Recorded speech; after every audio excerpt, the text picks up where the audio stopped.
Welcome to Sleepy Philosophy. Tonight, we are going to explore a quiet question that many people have wondered about: the relationship between money and happiness.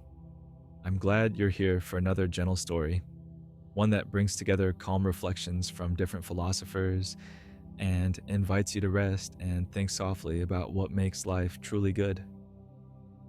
Tonight's story is about the gentle puzzle of money and happiness.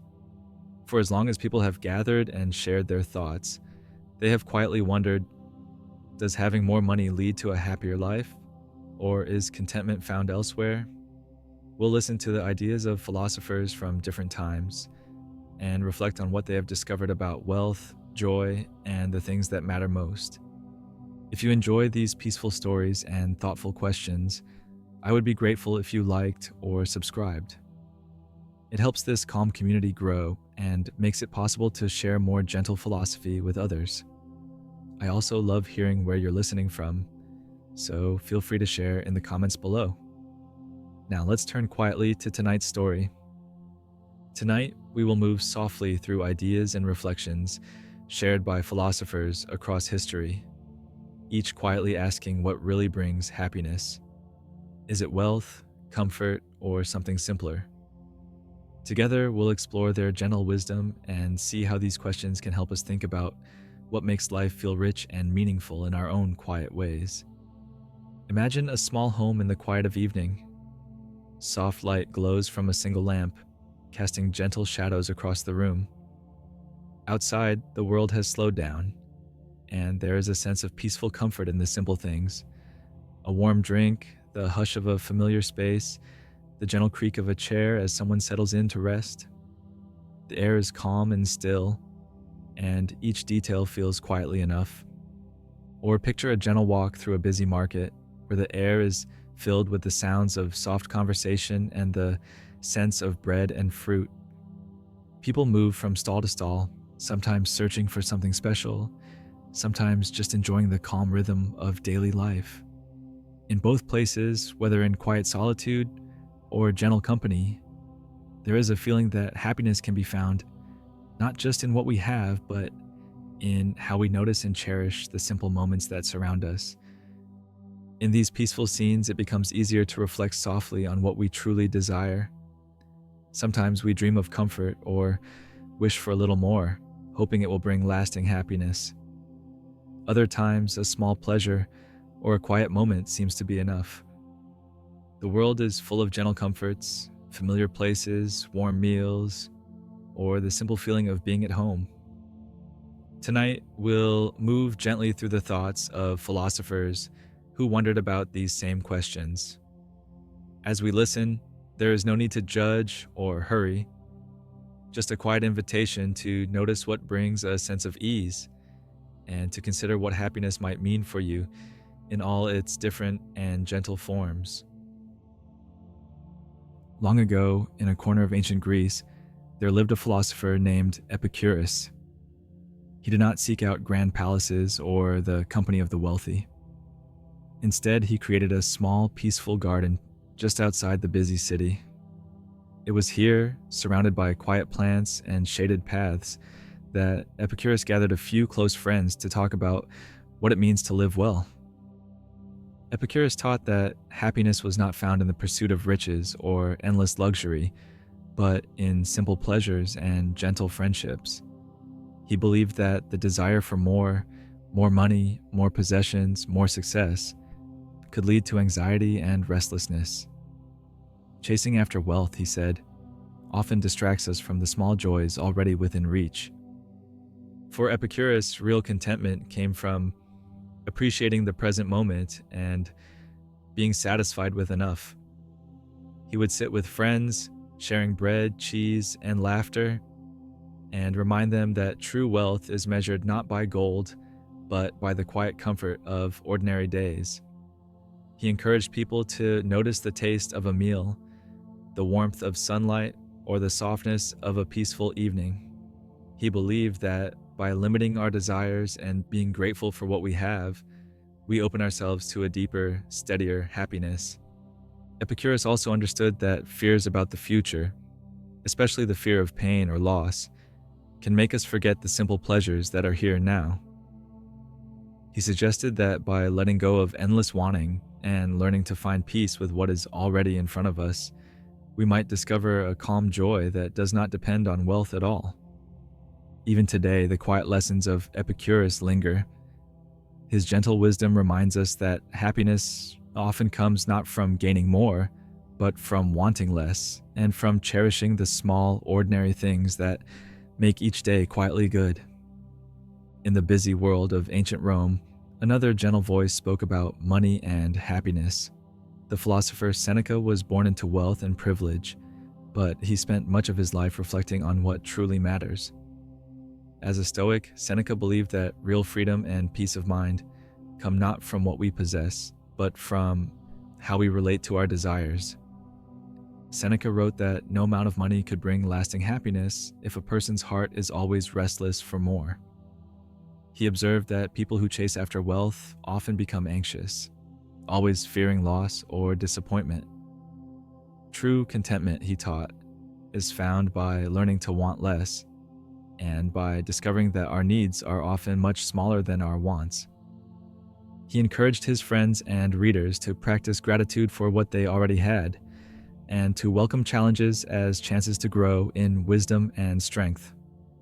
Seneca often reminded himself that he could be happy with little: simple meals, basic shelter, and the kindness of friends.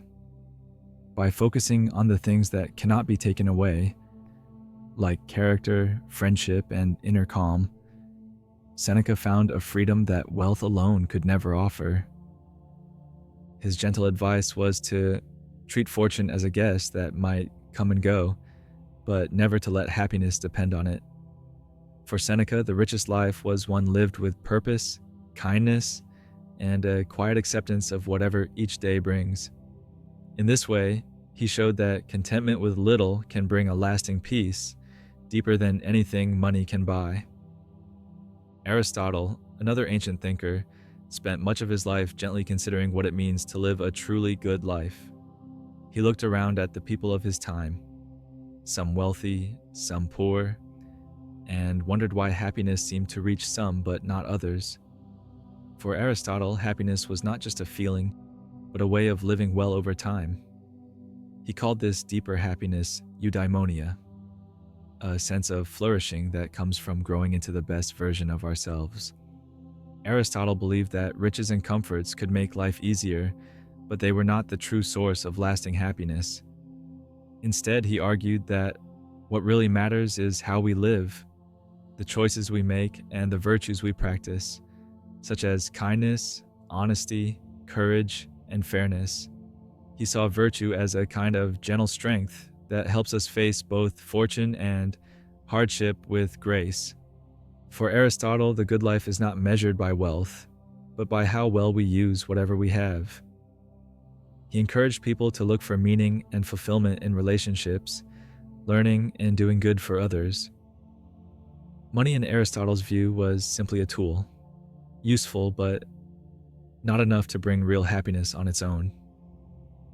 He taught that we each shape our own happiness by the habits we form and the care we show to those around us. In this way, Aristotle's wisdom invites us to focus less on what we have and more on who we are becoming, gently reminding us that true happiness grows from within. In more recent times, many gentle thinkers have continued to wonder about the connection between money and happiness. Some have noticed that as people's basic needs are met, having more money does bring a certain comfort or sense of security. A warm home, good food, and the freedom to make choices can help ease daily worries and create space for happiness to grow. Yet modern voices also remind us that beyond a certain point, more money does not always bring more joy. Studies and stories from many lives show that while wealth can open doors, it cannot guarantee contentment or peace of mind. The constant pursuit of more success, more things, more recognition can lead to stress, comparison, and even loneliness. True happiness, these thinkers suggest, often comes from quiet moments of connection, meaningful work, and the freedom to shape our own lives. Some have reflected on the gentle challenge of choice itself. In a world filled with options and ambitions, the search for happiness can become a source of pressure rather than comfort. Learning to notice what truly matters and gently setting aside what does not can help us find a quieter satisfaction. Whether through philosophy, psychology, or simple everyday wisdom, many modern voices agree. Money is a tool that can support happiness, but it is not the heart of it. The richest joys are often found in friendships, purpose, gratitude, and the peaceful acceptance of enough. Eastern philosophy also offers gentle reflections on money and happiness. In traditions like Buddhism, there is a quiet emphasis on letting go of attachment and finding peace with what we have. Happiness, in this view, comes not from gathering wealth, but from learning to live simply, to notice the present moment, and to let go of restless desire. A calm mind, rather than a full purse, is seen as the true source of contentment. Contemporary thinkers around the world echo similar themes. Many suggest that the search for happiness is deeply personal, shaped by values, community, and a sense of meaning beyond material success. The wisdom of both East and West gently reminds us that while money can help meet our needs, lasting happiness is often found in kindness, balance, and the quiet acceptance of what life brings. As you listen to these gentle ideas, you might take a moment to reflect softly on your own views of money and happiness. Think about the role money plays in your life, whether it brings comfort, opportunity, or perhaps a bit of worry. You may remember times when having a little more made things easier, or moments when simple joys brought calm, no matter what you had. Consider what success means to you. Is it found in achievements, recognition, or the freedom to live in your own way? Or do you find contentment in quiet moments, warm connections, or the feeling of being at ease with yourself and others? There is no right answer, only your own gentle sense of what brings you peace and joy. In this quiet space, you can let your thoughts wander, noticing what matters most to you, and how your own story shapes the meaning of happiness in your life. You might ask yourself gentle questions as you move through these reflections. Are there small comforts or quiet moments in your life that feel more precious than anything money can buy? Perhaps it's the sound of laughter, the warmth of a familiar place, or the simple pleasure of sharing time with someone you care about. How do you decide what enough means for you?